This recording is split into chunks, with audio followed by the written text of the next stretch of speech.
Bonsoir à tous, bonsoir Madame la Présidente, Messieurs, Mesdames les commissaires.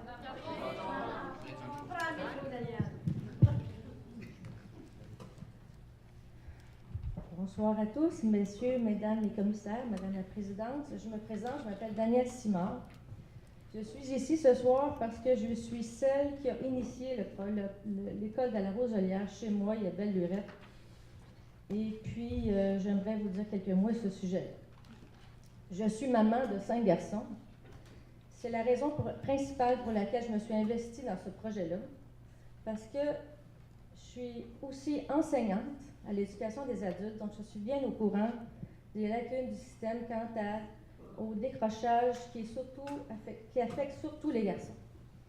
Donc, étant maman de 5, j'étais déjà inquiète de ce qui pourrait se passer. Donc, j'étais à la recherche d'une pédagogie ou d'une façon de faire qui respecterait le programme, mais qui prendrait plus en considération le besoin de bouger, de manipuler des garçons. Donc, j'étais bien consciente. Je suis aussi enseignante, comme je l'ai dit tout à l'heure, je suis détentrice d'un DESS en administration scolaire.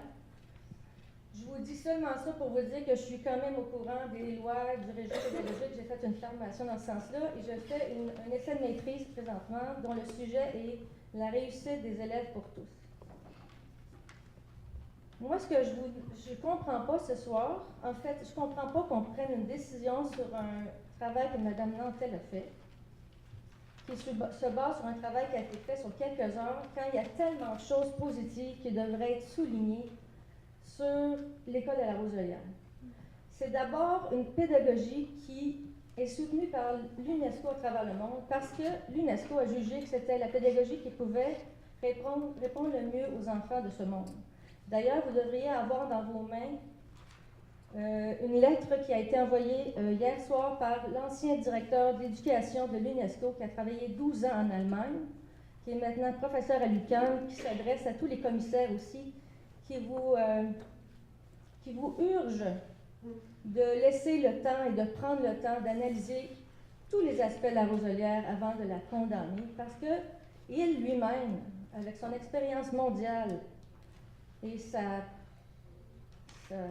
un Québécois. Il considère cette école-là comme un joyau du Québec et qui fait des petits et qui fait ses preuves et qui mérite qu'on lui donne le temps de continuer de progresser. D'ailleurs, cette école-là, vous le savez, elle fait 2 petits au Québec, c'est-à-dire à Victoriaville et à Waterville, ce sont 2 écoles publiques, québécoises, francophones. Et je peux vous dire, pour l'avoir fait moi-même, si j'ai fait visiter cette école, il y a Belle-Lurette, à des surintendants, l'équivalent des sous-ministres de l'Ouest de l'Ontario, qui, suite à leur visite de la Roselière, ont décidé, avec l'aide de leur commissaire, d'implanter une école Waldorf francophone publique à Ottawa.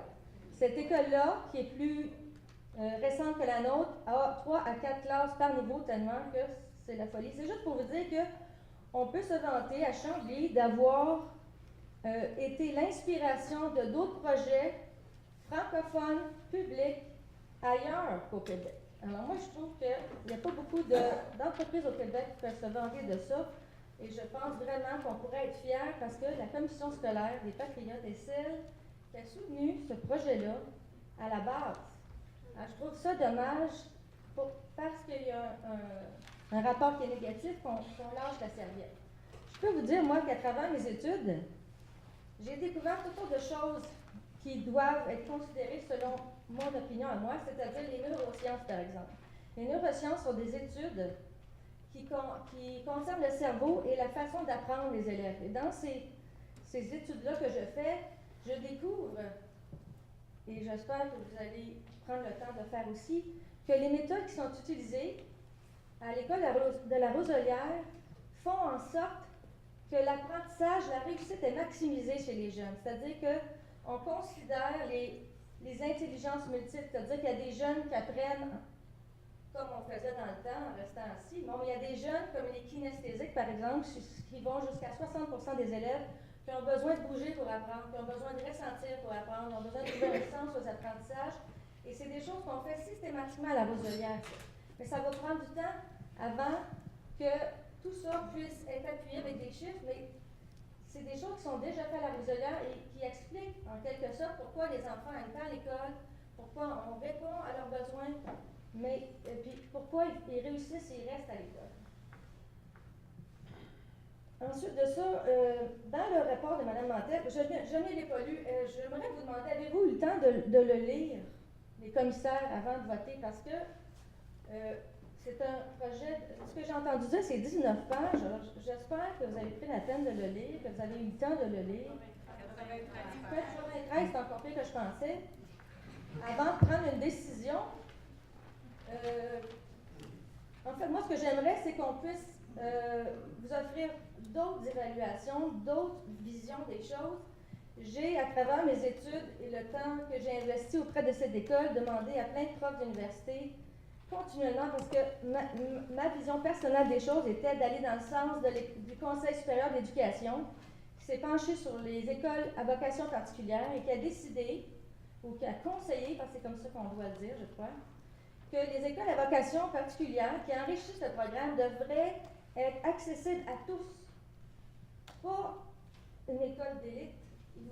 Ce qu'il conseille, c'est qu'on offre des programmes enrichis à tout le monde, pas juste à une élite financière ou pas juste à une élite intellectuelle. Et c'est ce que la Roselière fait. Donc, la Roselière est une école à vocation particulière, oui, mais elle va totalement dans le sens de ce que le Conseil supérieur d'éducation du Québec a recommandé, c'est-à-dire qu'elle s'adresse à tous, indépendamment des capacités intellectuelles, puis elle réussit avec ces élèves-là.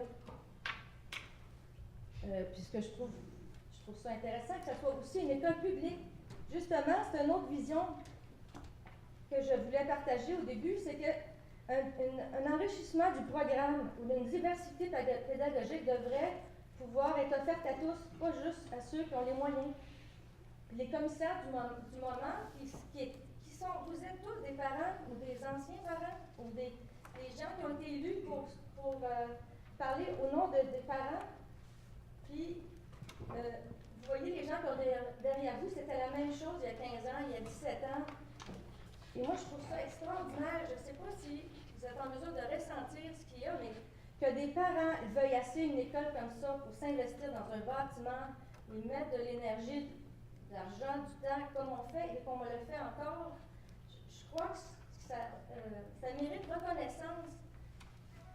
Et ça mérite qu'on se donne du temps avant de la fermer. Qu'on se donne une chance. Maintenant, dans le régime pédagogique.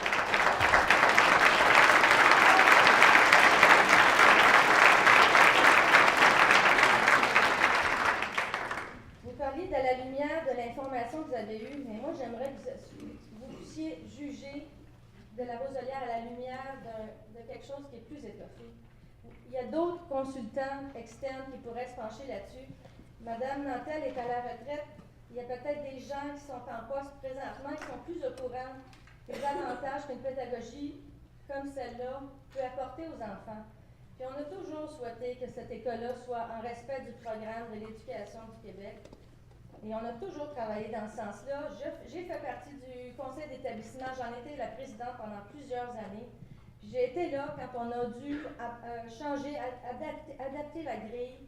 Ça a été fait avec Mme Louise Bissonnette, qui est enseignante à l'UQAM, qui enseigne les différentes pédagogies, qui nous a fait travailler dans ce sens-là. C'était fait tout à fait dans l'ordre des choses.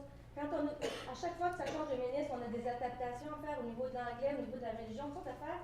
C'est une pédagogie qui s'adapte à travers le monde, dans n'importe quel pays, avec n'importe quel milieu, n'importe quelle religion, n'importe quel programme d'éducation.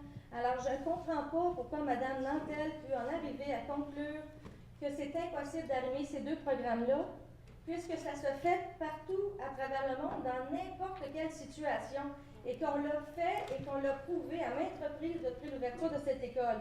Tout ce que ça nous prend...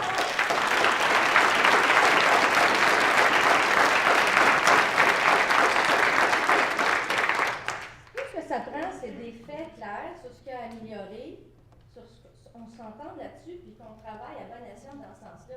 Ce que je comprends, c'est que depuis 2-3 ans, ça n'a pas été clair, il y a peut-être des malentendus. Tout ce que je comprends, c'est que le document Nantel ne semble pas faire l'unanimité. Il y a des choses que moi, je trouve personnellement aberrantes.